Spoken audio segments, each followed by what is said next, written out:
What is up, everyone? This is the Daily Fix on Fantasy and Frames with two degenerate DFS guys, just myself, Keith Fleming, my boy Joe the Brain Matts.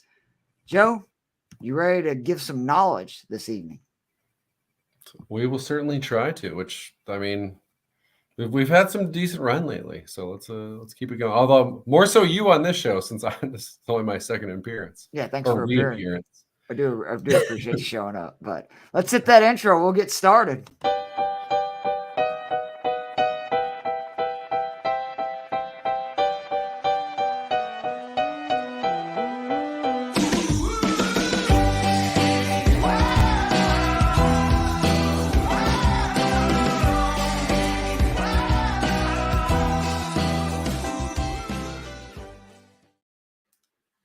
All right, what's up, everyone? It's Keith and Joe. Going to talk some DFS.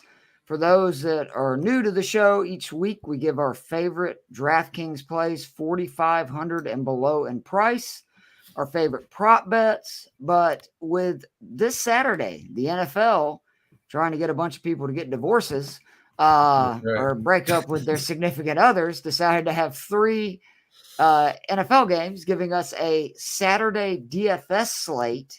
And I thought it would be kind of fun for us to break it down to start the show, Joe. So we're going to start with that. You want to just do it by position? Does that kind of make sense? Yeah, that works for me. All right. The QBs.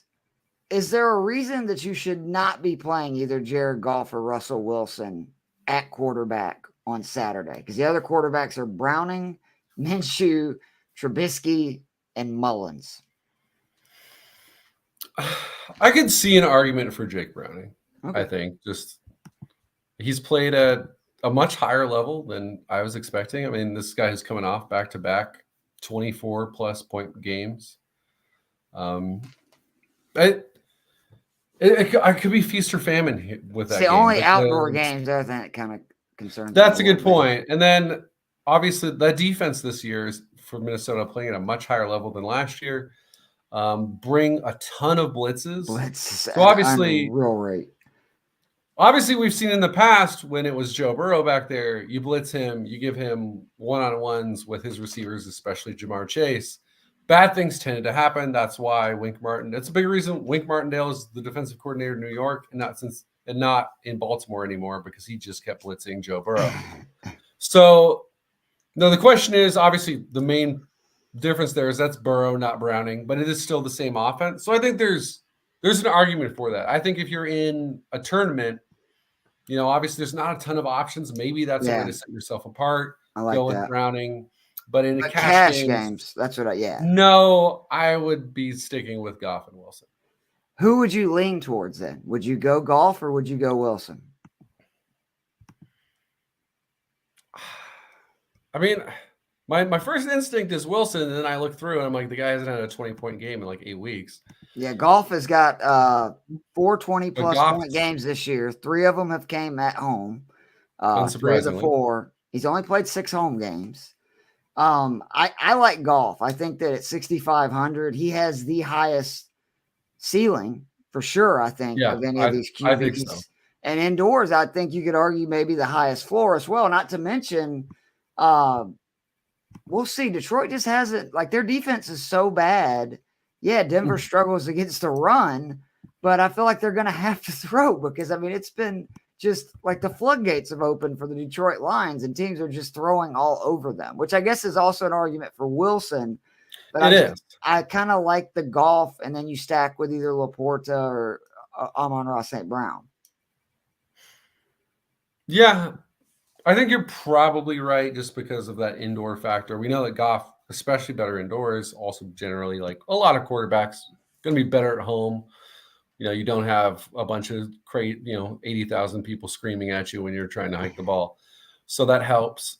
And yeah, obviously the Amon-Ra St. Brown pairing. I will say if I'm going Russell Wilson, I think it's Sutton. Yeah, I don't think you can roll the dice on Jerry Jeudy, but again, if we're playing cash games, Sutton scored in 7 of 8 games. It's outrageous. Yeah, like you stick with what works in cash games. It's not like you're breaking the bank there on a Russ Sutton combo anyway. So I mean, that's always the weird thing when you have these small lineups where you're like 3 different teams. Right.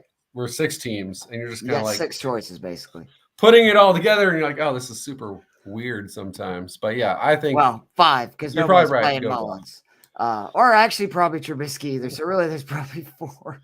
Yeah, no, it's a good point. And Minshew has his really good games. Yeah, but I mean, I do Minshew went off.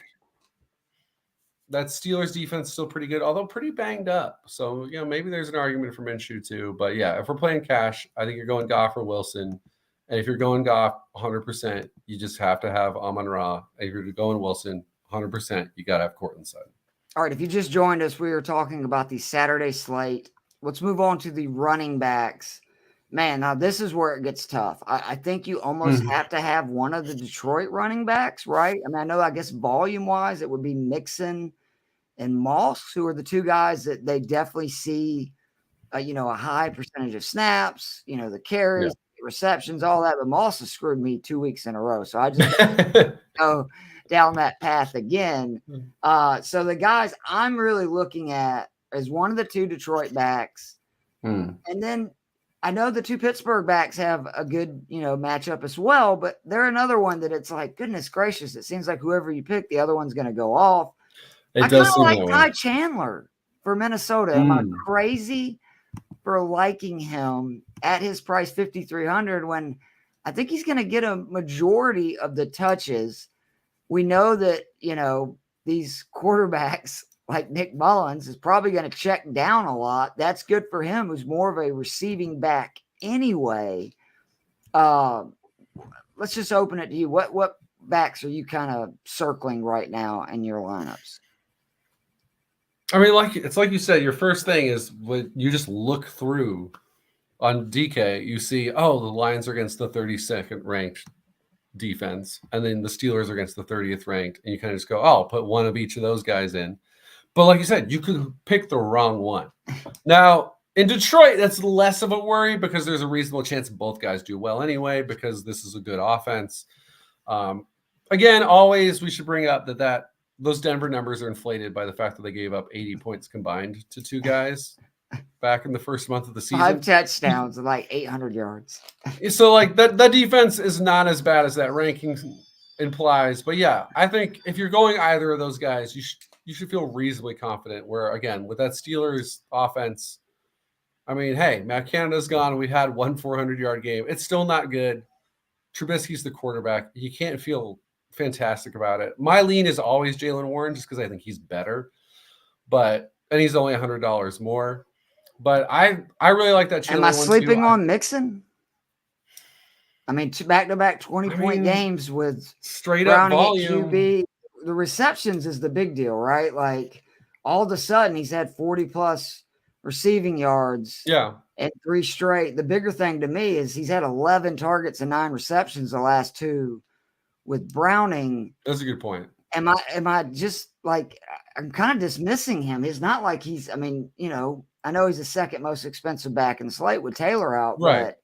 But that's the one thing I worry is, am I kind of sleeping on Mixon? Because again, at least with Mixon and Moss, you're getting all the opportunities or a majority of them. Right. Both Detroit guys, you're thinking we're going to be right around 15 touches. You're going to have to elaborate that, Russell Michael. Wilson. I don't see that anywhere. But if you could elaborate in the comments, we'd obviously appreciate that. That would obviously change some things if Russell Wilson is out. I have not seen anything about that up until just now. I'm very hopeful about your Ty Chandler one, in part because I'm throwing him into one of my lineups in the fantasy playoffs because my team that has trash running backs outside of Rachaad White, I'm like, hey, I just logged on in the middle of the day the other day, and I was like, oh, cool. Ty Chandler is going to be the starting running back. I can pick him up. So I'm hopeful in that one. I don't see anything on Russell Wilson. I think we got some bad information there, Michael. I will say, like, just looking at offensive line, defensive line matchups per PFF, they have Denver versus Detroit as their second biggest advantage for an offensive line. So that's in Denver's favor. And then Detroit's 5th. So both of those teams. Well, it's just shocking because Detroit is second in the like points Right, allowed. against running backs. Yeah. So maybe there's, a little sleeper Javonte Williams play there. Especially like it kind of, again, running backs more so than most, I think, kind of going, how do you feel this game plays out? Because I'm with you, Mixon's easily the guy where you look at total touches, he's the play.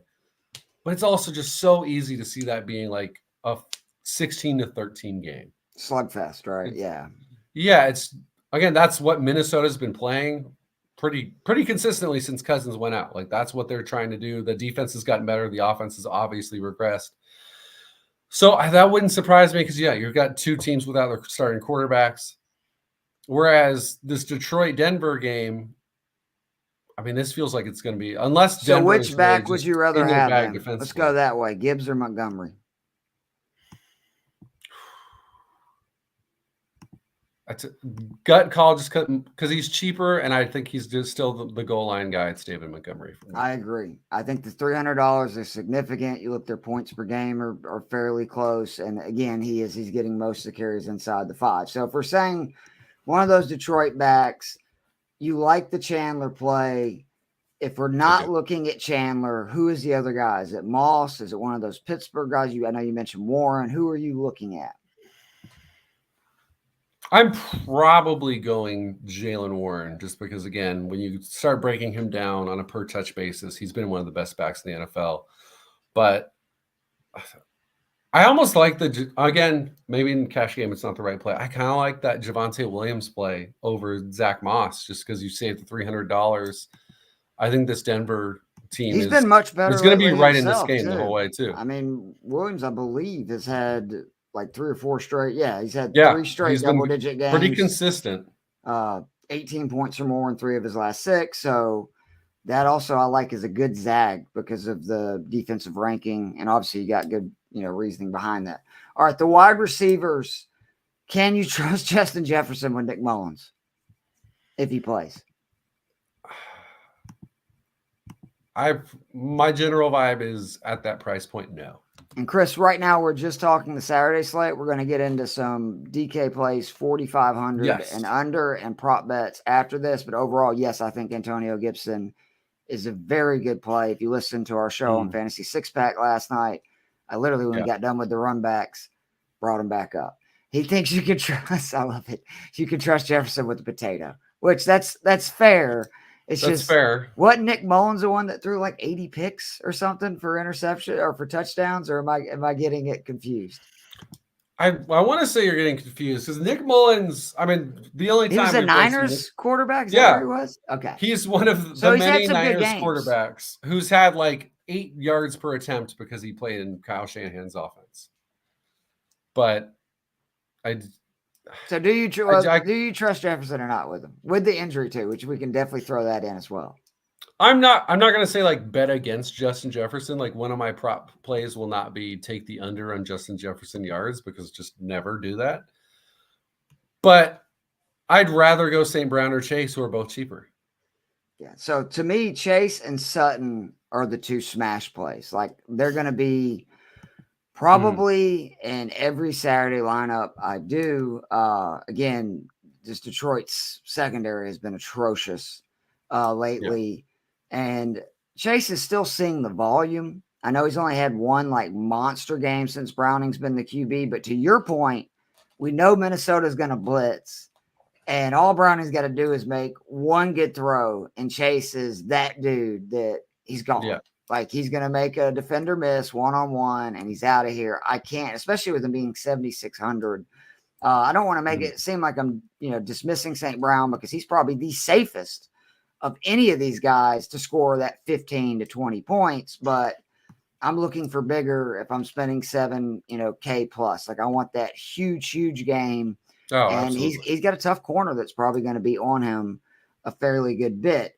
Other guys that I like, and you kind of tell me where you feel on this. Deontay Johnson, who has been, fairly good with Trubisky, saw a lot of targets last week. He scored in back-to-back games. And then Josh Downs. Pittsburgh is a team that really struggles with slot receivers. And I think a lot of people are going to be going with Pittman. And I look at Downs as a potential bounce back this week at 4,600. But overall, I'm going to spend at receiver. It's going to basically probably be Chase, Sutton, and then one of those guys I mentioned. Yeah, I'm 100% with you on the Josh Downs play because I just think, you get Joey Porter Jr. on Michael Pittman a lot probably because, again, Pittman will mostly be playing on the outside. And so, that's easily the best corner on Pittsburgh, a guy who's playing at a pretty high level for rookie. Yeah. So I would rather, just in general, because, again, we want to spend some high money at wide receiver. Again, if we're doing Goff, we want Amon-Ra St. Brown. If we're doing Russell Wilson, we got to have Sutton. And, I think that Chase play makes a ton of sense. Again, playing a team that blitzes a lot too, it makes even more sense. So, if we're spending a lot, then the cheaper guy I'm definitely targeting is Josh Downs. I will say you can throw in the Alec Pierce play always too. It's an up and down. It's a roller coaster. That's really a MME play though, right? Like cash games. Yeah. I'm looking at Downs and Deontay. Yeah, unless Johnson you have to save money somewhere. That's the only way that I'm going that far down.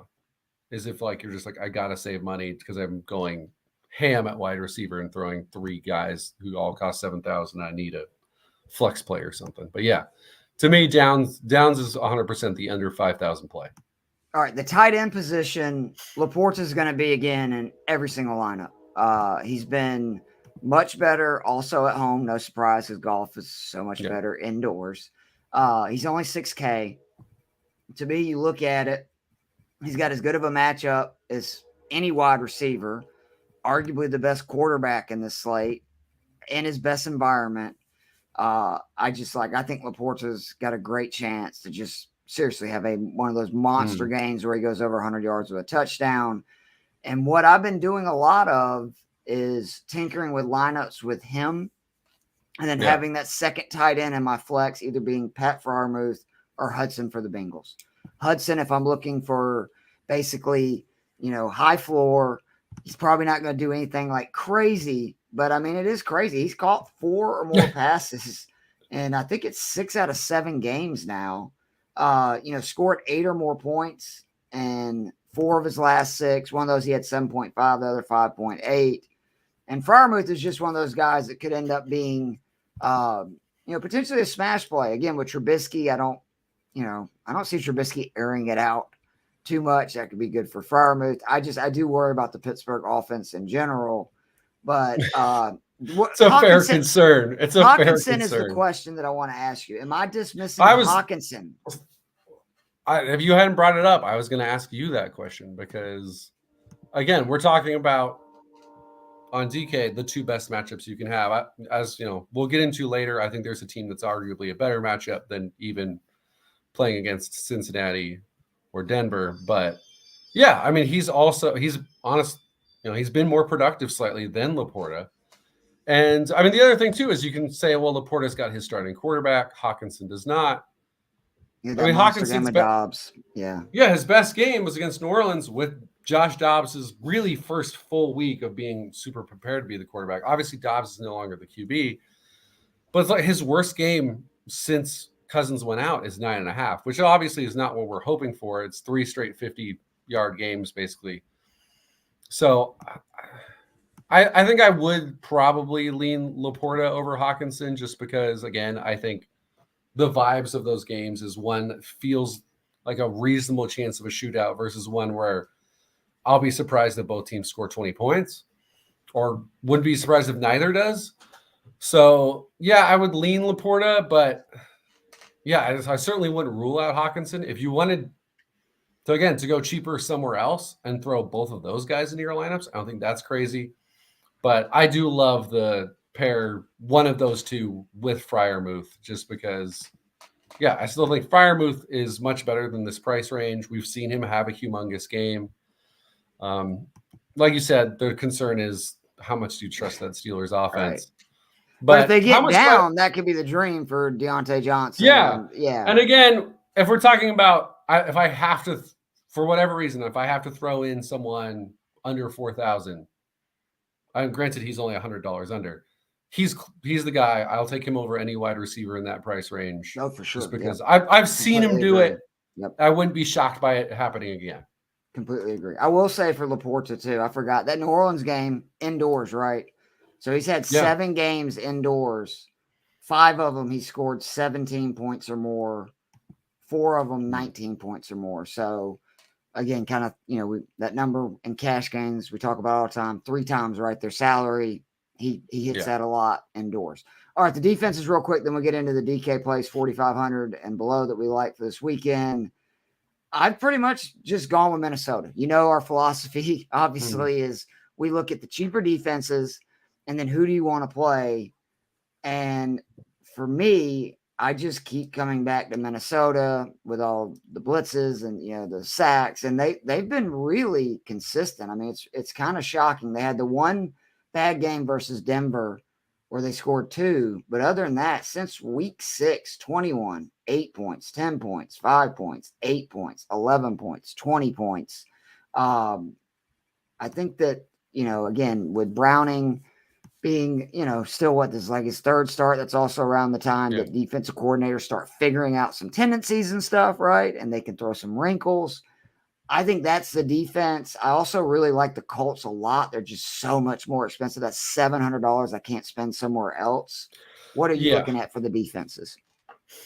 I will say, if your vibe is you just think the Lions maybe are kind of just falling apart and the Broncos are ascending and you want to just roll the dice, I don't hate that. I don't know that I personally fully buy into that theory, so I'd rather spend the extra $100 and just take the Vikings.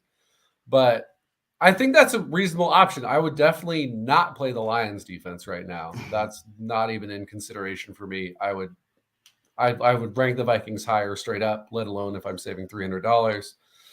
I think you're probably right that if you have extra money at the end, I think the Colts are probably the play. Again, that's the highest scoring defense on average in this slate, and it's against the Steelers offense with Mitch Trubisky that we didn't believe in it with Kenny Pickett. We don't believe in it with Mitch Trubisky. Yeah. So the Colts, if you have extra money at the end and you're just like, I have it, then that's a team I would play. I mean, I guess the Bengals aren't crazy either, considering Minnesota couldn't score points till the 4th quarter last week and then was a field goal. But to me, the most common one that I would be rolling with would 100% be the Vikings because we know they're bringing the blitz. It's again, there's some boomer bust to it, but if you're telling me Jake Browning's getting blitzed a bunch, and there's a reasonable chance we'll get some sacks with some turnovers, and even if Jamar Chase goes for $150, we don't really care about that. All right. If you have any questions about the Saturday slate, hit us up. You see our Twitter right there. Me and Joe almost always respond. Let's get into the DK plays for the main slate. Check this out, Joe. I got a little graphic here.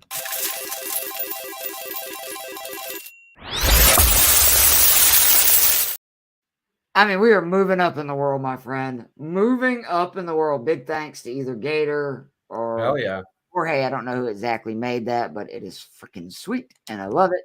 We have been very successful since the Daily Fixes came back with these 4,500 and other underplays, and in cash games or MLBs, they are so crucial to winning money. One of the big reasons I had such a big week last week was because 2 of my cheaper plays went bananas, and it helps so much. So I'm going to get us started this week. We'll each give 5. I know this is one of the guys there's 2 guys I know that you're probably going to talk about. I'm sorry. I'll just go ahead and tell you I stole them. Demario Douglas, 3,900 for the Patriots. Looks like he's coming back from concussion. Before the injury, he had scored 10-plus points and 4 or 5, including the game he was injured early in the second half. So he was on his way to a big game. 3,900. Again, the way I look at it, to be successful in cash is 3 times is kind of the floor you're looking for. If you can hit that with each player, you got a good chance of at least cashing. And at 3,900, I mean, we're talking about what? 11.7 points. So that should be easy for him. Had 32 targets in basically his 3.5 games, the last 3.5 ones. 5+ receptions in 5 straight. So he's got a high floor. His target rate for the season is 27%, which is pretty insane. And then this is what I love. 38% win rate versus man, 60% versus zone. Chiefs run a lot of zone. I love Demario Douglas. He is my first of the 4,500 plays. Yeah, obviously I'm co-signing that. I'm very excited to see him officially cleared off the concussion stuff today. So he will be going into most of. I mean, I actually like a number of these cheap plays this week. So I do too. he might not be in all my lineups, but he will be in most of them. He's a great cash game play this week. Like exactly what you're looking for. Volume is king. What's up, Dave Eddy? He gets it. I mean, he's the receiver now for the Pats. Right. Again, Kendrick Bourne was the only guy who was productive early in this season. And then Douglas was coming on, and hey, they might have actually had two reasonable receivers, except, of course, Kendrick Bourne got hurt because the Patriots are, I think, maybe cursed now. It's like you have to finally like pay the piper for 20 years. Selling your soul to the devil. Good. Yeah. It's like, oh, you've never won a Super Bowl. Well, here's 6, and now you don't get to win anything anymore. So, yeah, I love the Douglas play, again, especially against Kansas City, because as much as that offense has been a little off this season, it's still the Kansas City Chiefs. It's not like this is now a bottom offense. Like, they're going to score points. Patriots will have to throw. I will go with a guy playing against my New York Giants, another guy who's coming back from injury, and that is Rashid Shaheed, 4,300 against my Giants. I mean, Shaheed is just pure speed.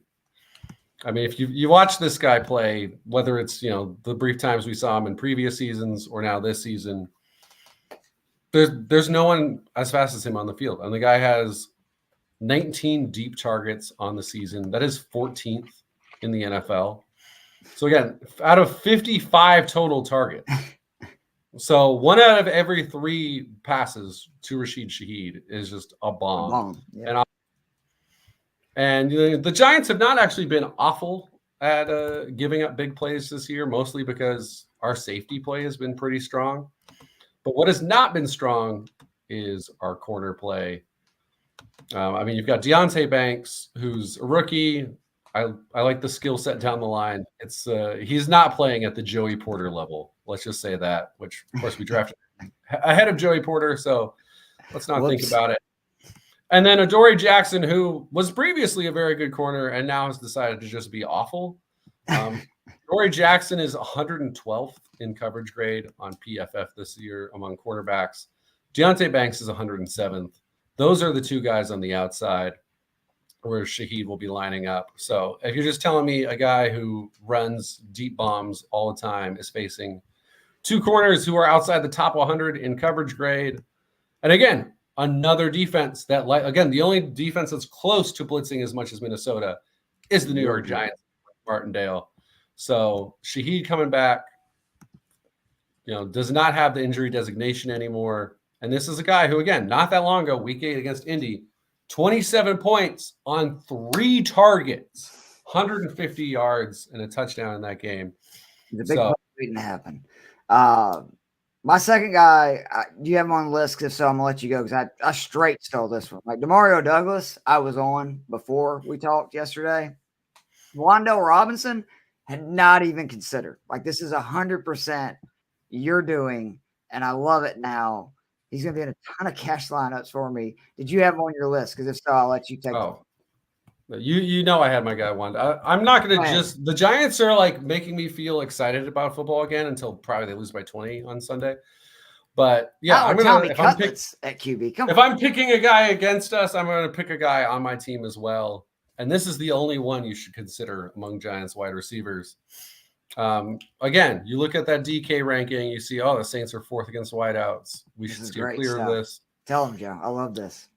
Okay, so 2nd against wide receivers on the outside in fantasy this season. They're absolutely shutting it down, but not inside the top 10 against slot receivers. Now, if you know Wan'Dale Robinson, dude's 5'8". I'm not playing him on the outside a lot. He is the slot guy. And again, a talented guy. I think, people forget about him because he got injured right as he was hitting his stride last year. Had his first 100 yards.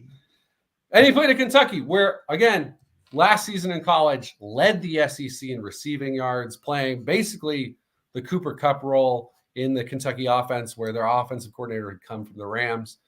So, again, 5'8", but this guy roasted the best defenses in college football, comes to the Giants, gets his first 100-yard game. In that same game, tears his ACL. Now, seems like he's finally getting back to full health. He's played over 75% of the snaps the last 2 weeks. If you watch that Green Bay game, he was the guy moving the ball in the Giants offense through the air.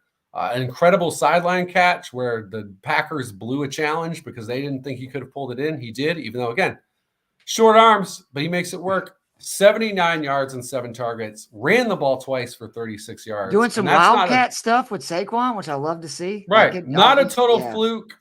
Like this is one of the reasons they liked him, is they thought this has got a movable piece in the offense. You can do a lot of different things.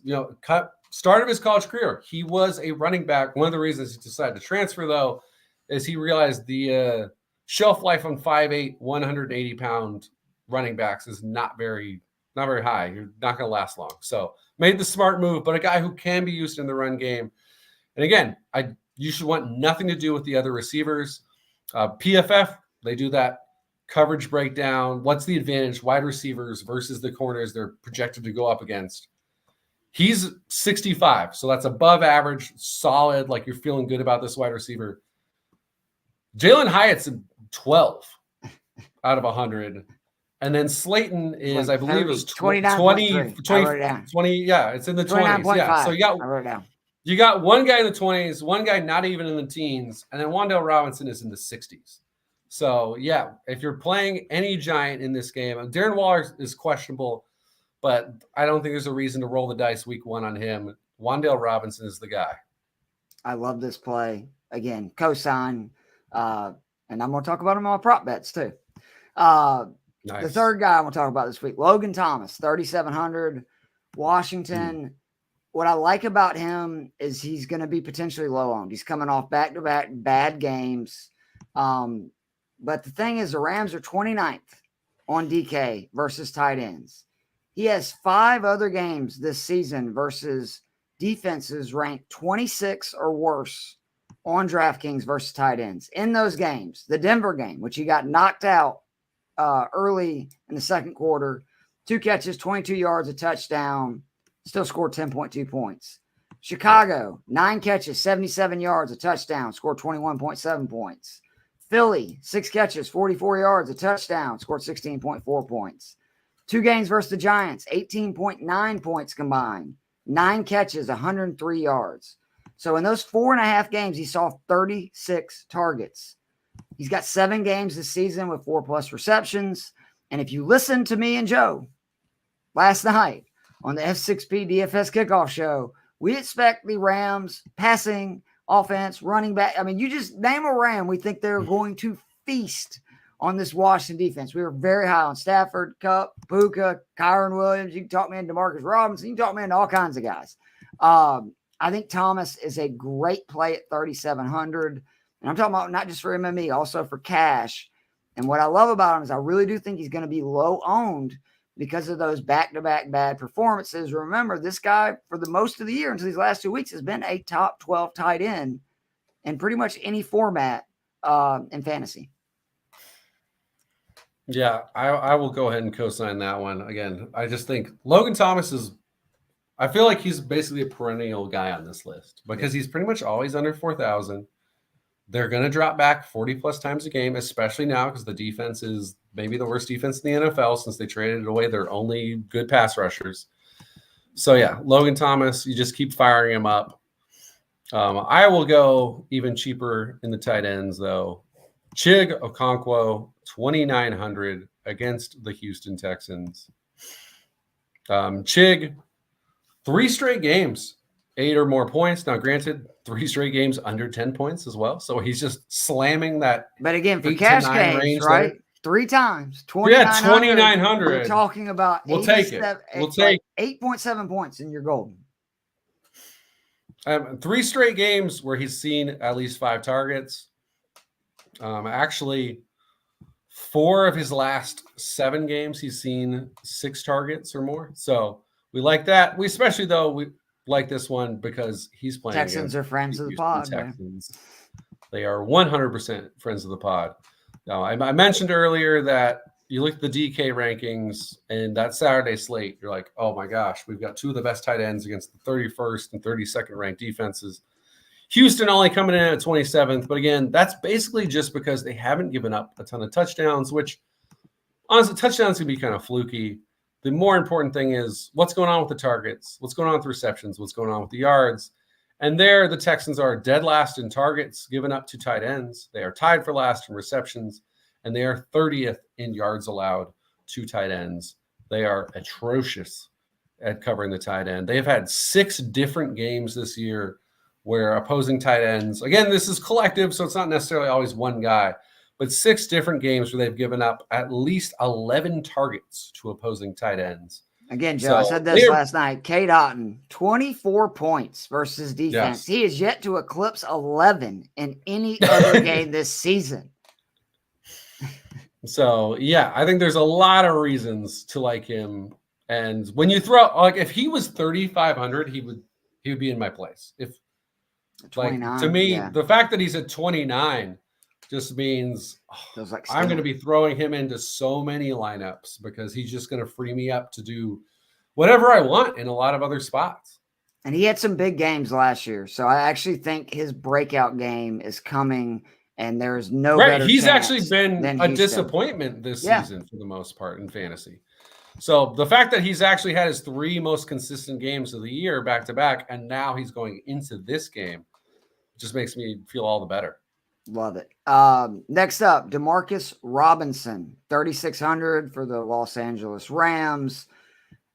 This is a smash play in MME and potentially will be in cash game lineups if Tutu Atwell does end up missing this game with a concussion, which as of right now, it kind of looks like he is going to miss. But even if he doesn't, he played a majority of the last 2 games. And in the last 2 games, Robinson, 15 targets, 7 receptions, 101 yards, 2 touchdowns, 29.1 points on DK, at least 13.6 in each. And as we talked about, this Washington pass defense is just pitiful. I mean, it's awful. I went over the list of QBs who have just cooked them in the last 4 weeks. It included Tommy DeVito. Dak had 334 touchdowns. I mean, it's just, they're a treasure trove because they can't get pressure and they can't cover. And the big thing, it's a bad combo. Sorry, Jorge. Well, good for us. Yeah. Sorry, Jorge. Earmuffs. But what I really like about Demarcus Robinson, again, is 2-2 misses. He saw 10 targets last week. 10. I think he saw 5 of them before the Atwell injury. I went back and looked earlier. Now I can't remember. And it was either 4 or 5 after, which again, that came like halfway through the third quarter. So in this game, I mean, I could just see anybody going off. And the only thing that scares me a little bit about Kupp is Washington is actually not awful versus slot receivers, but just, I mean, dead last versus receivers on the perimeter. And we know Kupp lines up predominantly in that slot, meaning Robinson would take that role of Atwell along with Puka on the outside. Sorry, Jorge. And I really like Demarcus Robinson. Now, this is very dependent, again, on Tutu not playing. If he plays, I would pivot to one of these other plays without even question. But if Tutu Atwell misses, I think there's a lot of value in this play because he's gone over 4 times his salary the last 2 weeks and would only need to do that this week, roughly 15.5 points. I like that one a lot. That was not on my radar prior to this. So now I'm out because we shared so many. But okay. Well, let me do the last one, then we'll get into the prop bets. Michael Wilson, welcome back for the Arizona Cardinals. He's a bad mamma jamma, people. He's 3,300. It looks like he is going to be back this week. Make sure. But if he is, this is a guy with 3+ receptions, 6 of his last 8. His biggest game of the season, without question, was versus his opponent this week, the San Francisco 49ers, where he had 7 targets. And boy, he did a lot with those 7 targets. 7 receptions, 76 yards, 2 touchdowns. And when I say this kid's a stud, he's a stud among wide receivers. 7th yards per target, 19th yards per route, 7th true catch rate, 14th QB rating per target, 13th fantasy points per target. And then the biggest thing is in his last 4 games he's played over 80% of the snaps. You playing that much in a game, Arizona might be right there with Washington as one of the worst defenses in the league. We talked again last night about the Niners and how you could pretty much just pick them, right? You want to go Purdy, you want to Debo. Like, take your guy. We're not going to, like, there's a good chance you have a good game. That means Cardinals are going to be down. And what I like the most about this is he's only had 1 game so far with Murray since he's returned, who, no disrespect to Josh Dobbs, is a huge upgrade at the QB position, especially from the passing perspective. I think after last week, you can have some disrespect. Well, that's fair. That's fair. I think Michael Wilson is a spectacular play at 3,300, who, again, that 3 times number, because he's going to be in a lot of cash game lineups for me if he's starting and playing. He needs 9.9 points, and he's already had 2 games this year where he scored 17 plus, including that San Francisco game. Yeah, I'm definitely a fan of the Michael Wilson play. This was a guy that we'd really come on to right before he started having all these injuries. And then that was before Kyler Murray came back. So 100%, especially in a game where they're going to be down a lot the entire time. So no reason not to go with that. Let's finish it out with the prop bets. My favorite. Again, if you are new to the show, I'm not going to bet any unders. That's not my style. It's no fun to bet for unders. I mean, I just winning money is winning money, but that's not the way my brain works. Mine are all alt lines. These are all from DK Sportsbook. I'll go first. Garrett Wilson, alt receiving yards, 80 plus at plus 225. Or if you're feeling frisky, and I think I'm going to be, 90 plus for plus 340. Very simple. Oh, yeah. He's hit 80 plus receiving yards in 6 of his last 7 games with Zach Wilson as QB. Hit 90 in 4 of his last 7 with Wilson as QB. And this is why I think this is a slam dunk bet. The Dolphins are 4th best in pressure rate over expectation in the NFL. The Jets O-line, 3rd worst. You might be going, Keith, that doesn't sound like that's a good thing. It actually is for Garrett Wilson, because when pressured, he is the first read target 52% of the time. Garrett Wilson is going to get peppered with targets. He's one of my favorite plays for DK by far at his 5,800 number this week. And I like both the 80 and 90 plus, which again, the 80 plus is plus 225, 90 plus is plus 340. I like that. I mean, as he should be the first read in half their pass plays when pressured, because Garrett Wilson is phenomenal, and yeah, just get the ball in that guy's hands. Oh, I'm sorry, that's not his first read target rate. I read that wrong. That's just his target rate, period. Oh, 52%. Woo! Yeah, I mean, when in doubt, just throw it to Wilson. I co-sign that strategy. What could have been if Aaron Rodgers wouldn't have torn his Achilles? Indeed. Well, maybe we'll find out next year. I hope so. Hope springs anew for Jets fans. Big believer in Garrett Wilson. I know. We just want to see him with good QB play because we don't want him to be Terry McLaurin. No. Anyway, no surprise here. Give me Chiga Okonkwo. 50 plus yards is at plus 240. Sadly, DK will not let me then combine that with over 3.5 receptions. But over those last 3 weeks, again, where he's been his most consistent time, he's averaged 51 yards exactly. Now, he did go just under 50 in 2 of those 3 games.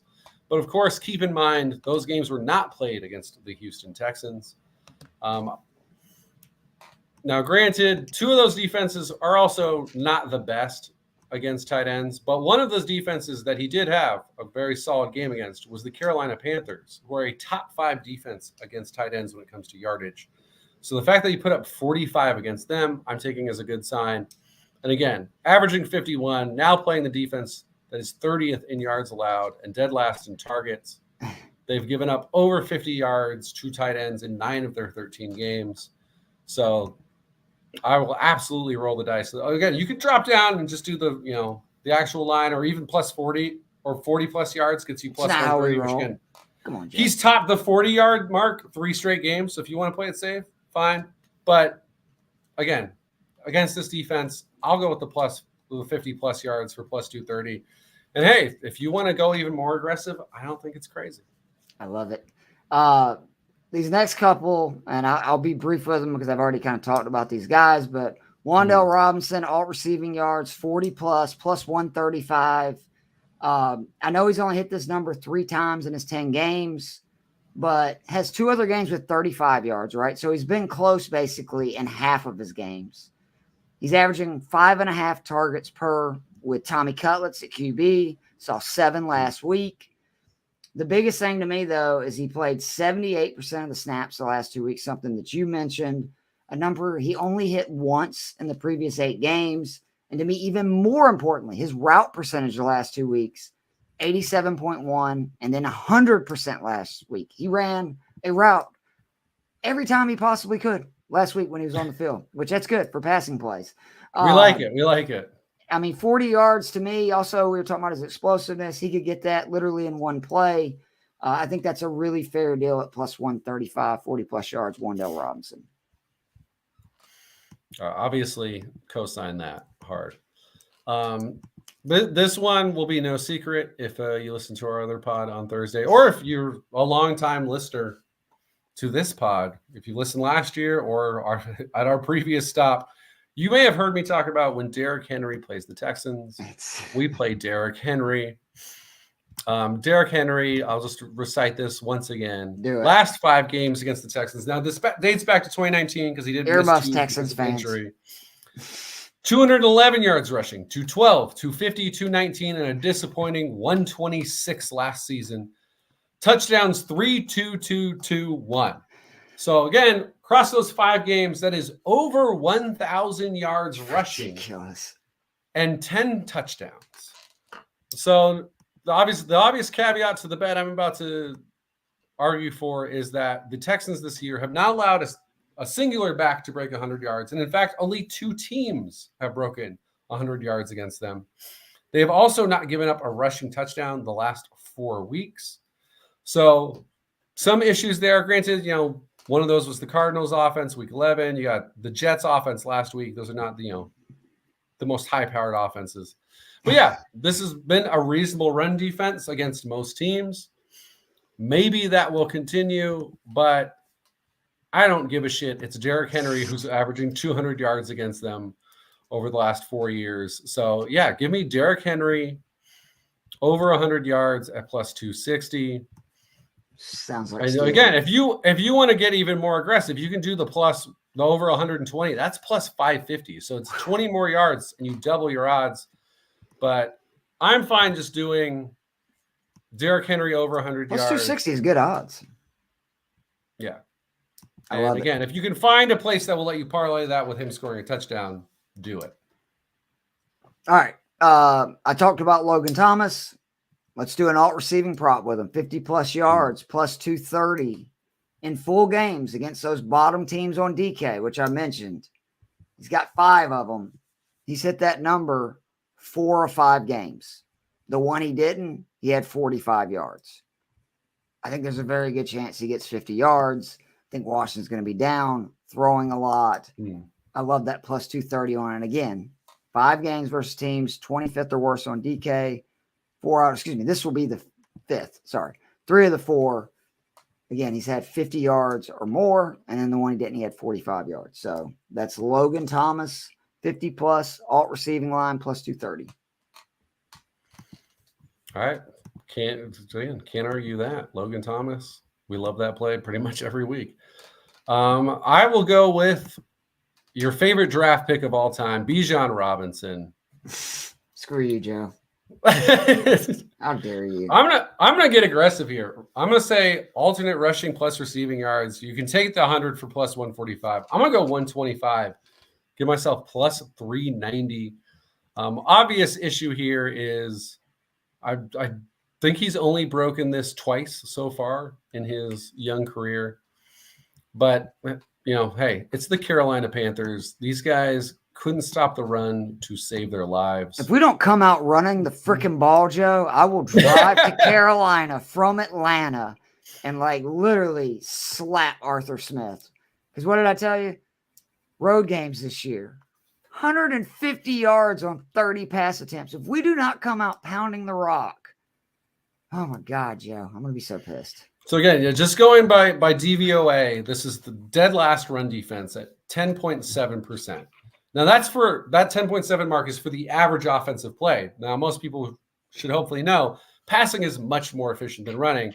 So there are actually only 6 defenses that are giving up an average of a number that would equal out to being a positive play on average. Only one other team is worse than 3.5%. Again, they're at 10.7. That other team is Denver, who, of course, again, gave up 8 touchdowns and like 350 yards to 2 running backs in a single game.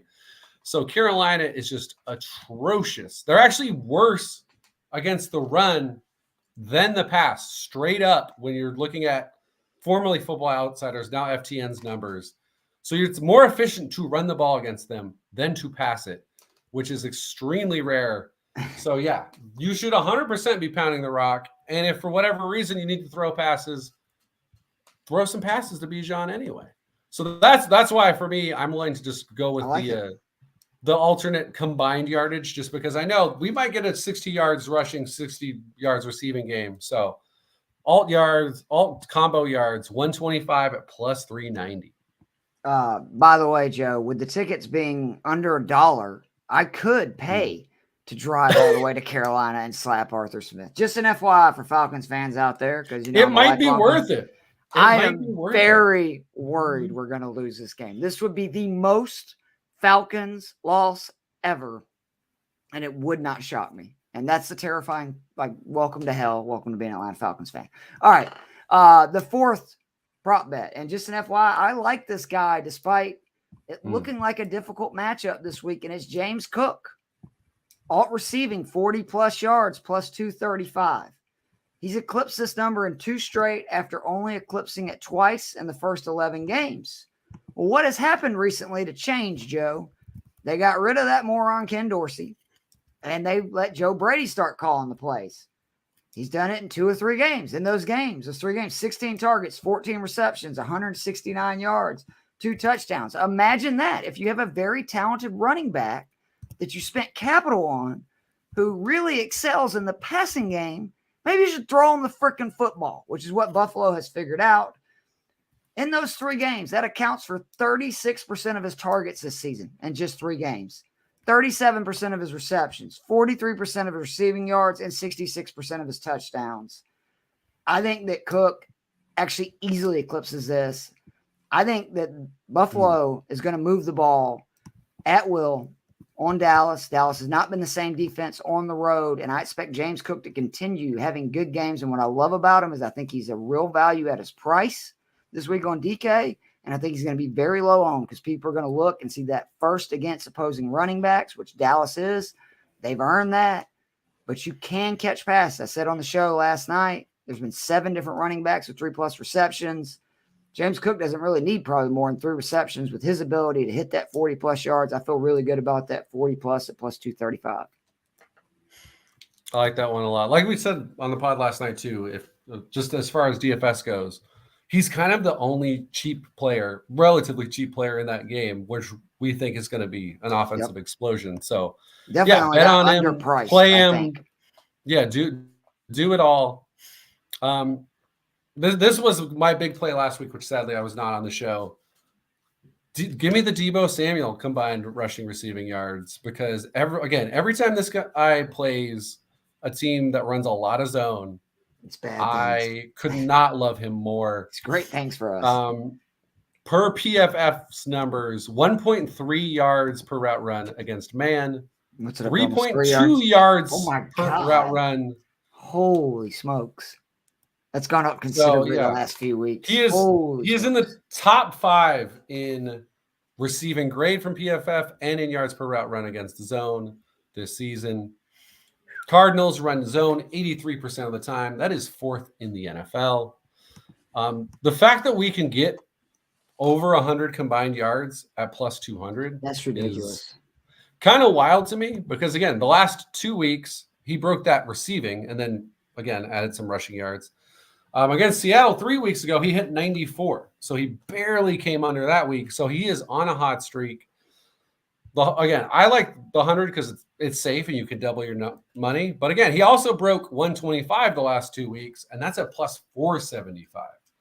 So if you want to get more aggressive, I will not argue. I would not. If anything, I'm just like feeling cowardly not advocating for it. But the fact that it's 100, we just straight up double our money. I just feel so safe in that's the one I'm officially going to give people. But if you want to be more foolhardy about this, please have at it. All right, I'm ending it with a play that I swear I am not high at this moment. But give me Zach Wilson, alt passing yards, 225 or more at plus 330. And this is just honestly easy. Wilson has eclipsed this number in 4 of his last 5 starts. Yes, he had that awful game versus Buffalo where he threw for 80 yards. But other than that, he's eclipsed that number in his last 4 starts. Tim Boyle, who they cut the dude, he was so bad. He threw for 179 yards versus Dolphins defense in the first matchup. Miami's offense is incredible at home. Like, they've been so efficient and scored so many points at home, meaning the Jets are going to be down. They're going to be throwing a lot.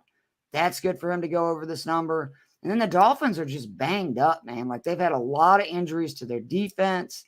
I told you I like Garrett Wilson a lot in this game. Garrett Wilson receiving yards is going to lead to Zach Wilson passing yards. I actually feel really good about that. I can't believe it's plus 330 because, again, he's gone over that number in 4 of his last 5. And it's not like the Dolphins are the stellar pass defense. That's Zach Wilson, alt passing yards, 225 plus at plus 330. I like that a lot. I'm going to just roll the dice on this one, even though this is a high number. Giving Matthew Stafford 325 at plus 320. Yes. Against our poor leaders, Washington Commanders. I mean, it's simple. The Commanders, like I said, this is a defense that's fallen completely apart. The one thing you always worry about with the Rams is the shaky offensive line. Don't have to worry about that here. And then again, DVOA, dead last pass defense, Washington. And it's not even very close. They're 12% worse than the Arizona Cardinals, who are 31st. So, I mean, the gap between the Cardinals, who are 31st, and let's see, I'm going to do my math right here, and the Rams themselves, who are 22nd, the gap between those two is smaller than the gap between Arizona and Washington. So that's how bad this team has been. You got Cooper Kupp, you got Nakua. I mean, the only thing that worries me is, hopefully Washington can score enough points to make him have to pass that much. I think there's actually a decent chance that could happen because it's not like this Rams defense is something anyone's writing home about. So yeah, plus 325 plus yards at plus 370. I'll go ahead and add a little more in that because I heard this stat today and it made me feel good because, we were going on and on about how many Rams you should have.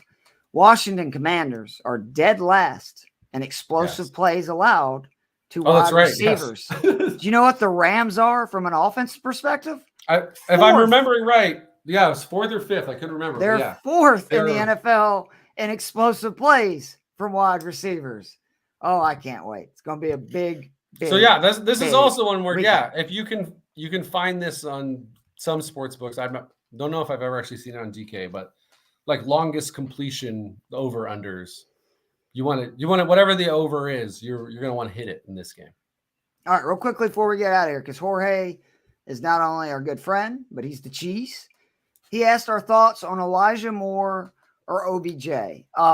Moore concerns me just a little bit because I'm worried that the Flacco bubble is going to bust, and it's going to bust hard this week. We were talking about him a little bit last night, and the more I've thought about it, the more I'm just like, man, they kind of have a shaky offensive line. They're facing a team that's got a pretty good pass rush. And can Flacco continue really throwing it 40, 45 times a game and good things happen? Maybe. But I just think where Elijah Moore's priced, I like other options. OBJ, yes. Of course, he looks like he's kind of getting his mojo back. He did get nicked up, though, didn't he, in that Rams game? Or did I Am I mistaken that? I was gonna say I don't know the answer. It's always feels like a safe bet to say yes, because that tends to be, it bums me out because even though obviously like he's not a guy I hold any resentment towards as a Giants fan. It's like every time Kadarius Toney does something terrible, I laugh hysterically. Time something bad happens to OBJ, I am sad. So I hope he is healthy. And I agree with you. I think, again, Mark Andrews is gone. OBJ currently seems like he's at least, the slight edge for the top option in this offense. Obviously, Zay Flowers still usually pretty productive as well. And a fun offense now, like unlike what it used to I be. know. Yeah.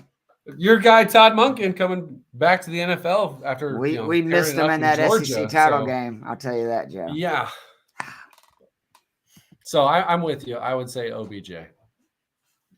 All right. Well, we went just over an hour. Sorry, Jorge. Us nerds and our stats. I was going to say, when I'm not here and you do the solo show, it's like 26 minutes. But then, but that's 26 minutes of just me talking. So, not exactly your normal thing. Oh, hold on. I'm sorry. We got one more question here. Oh, not that one. There it is. Pick 3. Puka, Evans, Jefferson, Devontae Smith. First, Malcolm, unbelievable draft and roster you have put together. Yeah, oh my God. Like, unbelievable. No surprise this guy's in the playoffs. If I was going to rank them, I would probably rank Puka, Evans, Jefferson, and I'm just looking at volume. The difference is I guess you could say Devontae probably belongs there too. It's just Puka has such an unbelievable matchup. He lines up predominantly on the outside. That's where Washington is particularly bad. And then again, Evans and Jefferson, just on volume alone, it's hard to sit them. So really, to me, it comes down to Puka or Devontae Smith. Or are you looking at it somewhat different? No, I feel like Smith is probably the guy that I'm putting on my bench. I might take Evans number 1, actually. I just think the only thing that I don't love about the Washington matchup is they do play more man, which the Rams are they're more productive against zone defenses than they are man. So there's always the chance that something is a little off there. So I think Green Bay is going to light up Tampa Bay. So I think that's a lot of opportunity for Evans. So Evans would be my 1, Nakua 2. And as much as like on DK, I would rather not pay the money for Justin Jefferson this week. If Justin Jefferson's out there, I'm not sitting Justin Jefferson. And could you live with yourself? Like, honestly, if you lose in the playoffs, I'm assuming Jefferson had to be his first pick, unless it's a keeper league. You have him on the bench and he scored like 30 points. I think Adrian Peterson did that to me one year versus the Packers, if I remember correctly, where he really wasn't supposed to play. And then last minute he did. And they said it wouldn't be a full workload. And he ran for like 200 yards and 3 touchdowns. I had him on my bench. So, that really hurt. All right. First of all, amazing name, DW92. Start 2, Moss, I'm assuming he's meaning Rashee Rice, Garrett Wilson, Amari Cooper. D, if you are listening, can you just let us know real quickly, is it a PPR league? Because if it is, to me, it's without a doubt Wilson and Rice. Is it a PPR league, though, or not? Half PPR. Man, that makes it a little bit tougher. Garrett Wilson, to me, is a must start this week. Again, 52% target rate when pressured. And Miami is one of the, third over expected pressure rate. The Jets are inverse the other side, like 4th on the other side. So I would probably go Wilson and Rice, who, unbelievable, a 32% target rate per route run since week 9, which that is unbelievable. He's on the field a lot. Again, great roster. Like none of those guys are guys the guy I'd be most worried about, honestly, would be Cooper, because I just don't know if this Flacco story can continue. I was going to say, I think there's a reasonable argument to have Moss going in there instead of Wilson or Rice, just because I think he's going to see decent volume. But I think my ultimate lean would be to stick with that Wilson and Rice, but Cooper would not be in the combo for me. The question would be whether or not how you feel about Moss. But that's another game where it's just like, it's so easy to see that being 17-13, and there's just not a lot going on. Where again, Rashee Rice is now, I mean, the number 2 receiver because Travis Kelce exists, but the number 1 receiver in Kansas City. So I love that. And like you said, Garrett Wilson, the pressure, they get pressure, they throw to him half the time. And I expect a lot of pressure in that game. So it's an unbelievable stat. I need to retweet that because it's one of those that I bookmarked. 100%. That's a great 100% was like, because I was high on, Garrett Wilson, as we talked about last night. Now I'm like, oh, now he's in every lineup because volume is king and cash game DFS. All right, guys, if you don't have any more questions, we'll be getting out of here. You can find us on Twitter. And again, you can hit us up on Twitter. Me and Joe both are the kind of people that I love talking about this stuff. I can nerd out on DFS, fantasy football all day long. And you need to be sure to follow us both. No offense to this next comment, Joe, but especially me, because I am 12 people away from giving away more free shit. That's right. On my page, which good stuff's coming. Followers, I give away free stuff right now. The next stuff coming up, I've got an Aaron Rodgers Packers jersey, a Chicago Blackhawks jersey. I got a bunch of autographed cards from Michael Vick, McCall Hardman, Elijah Moore, ironically when he was with the Jets, John Collins. And each time I hit 100 followers, I basically put a post up for 24 hours. If you like it and you're following me, and then you comment with the number 1 through 1,800, 19, or however many followers I have at that time, I end up giving it away. Last week or 2 weeks ago, we gave away a Julio Jones jersey and a DeAndre Hunter PSA 10 rookie card, optic rated rookie. So if you follow me, I promise you I'll continue to give away stuff because I appreciate each and every one of my followers. And I got a lot of nerd memorabilia in my house that my wife wants me to get rid of. So I'm going to make two birds with one stone. I'm going to make a fake account just to add another follower so that I can try to get a Mike Vick card. You're following me. All you got to do is just enter your right. Well, yeah, but then it looks sketchy if it's like, oh, my co-host won the Mike Vick card. No. Whereas it's like, anybody wants to, there's a lot of things wrong with me, Joe. I got a lot of issues. Integrity is not one of them. And I promise you, if you win something, you win it fair and square. So you absolutely should get it on it. Anybody follow me is absolutely, absolutely appreciate it, man. We think you're solid too. I really do. I love the DW92 too. Absolutely love that. Well, everybody, we appreciate you. Be sure to check us out. Joe, got any other big plans this weekend? Just gonna watch football. Well, football and I'll be streaming because for whatever reason, Purdue, the basketball game. Not on regular TV, but I will be watching my Wildcats. The one you were tomorrow. Hyping up. Yeah, I believe it's only on. I want to say it's Peacock or Paramount because I always get those two confused. But I'm pretty sure it's Peacock. But yeah, only streaming, which for me doesn't matter because that's how I watch everything now. But for the old heads, could be trouble. I know Peacock. Yeah, that basketball game and a lot of football. And a password from a good buddy of yours who lets you watch it. I actually have Paramount Plus too, if you need that one too. I got the hook. I have them both too. If you remember the old Masterpiece song way back in the day. But man, I am white and old. But for Joe Matz, Keith Fleming, be sure to follow all the great, amazing, fantastic, can't say enough about it. Stuff. Content on Fantasy and Frames. The YouTube channel is just littered with good stuff. TikTok littered with good stuff. Some of seriously the smartest minds in IDP, Dynasty, Redraft. You just name it. Whatever you want. Yeah, whatever you want. Great stuff. We're very happy to be back again. Thank you to Fantasy Six Pack for allowing us to do both. Hope you guys have a very profitable weekend. I hope I have another really profitable weekend. I hope my boy Joe Matz has a profitable weekend. And I hope the Falcons don't fuck it up Sunday, Joe, because I got a real, Han Solo, I got a bad feeling about this. Watch out. The Giants might leapfrog you in the standings here. Oh, that's okay. No, I'm good with that. We can fall as many spots down as we want to. I just don't want to lose. But then you might still win the division because we're playing the Saints. So there you go. Or we could end up just knowing us, we would not draft a quarterback, and I don't know. We'd probably draft another wide receiver or something.